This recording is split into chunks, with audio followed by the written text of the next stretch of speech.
Hello, young poets. I wonder if, like me, you sometimes are visited by words and ideas for poetry and writing at times when you least expect it. This poem is called The Words That Come at Night, and it's from my latest book, What the Poems to Found. Sometimes the words of unwritten poems slide into bed next to me.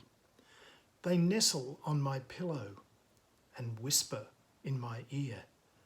Write me down, remember me in tomorrow's early light. Soft echoes at the edge of sleep implore me to commit to memory, sweet refrains and edgy fragments. These faint murmurings, these wannabe words of unwritten poems settle as cobweb-fine final thoughts, last visitors before sleep swallows the room.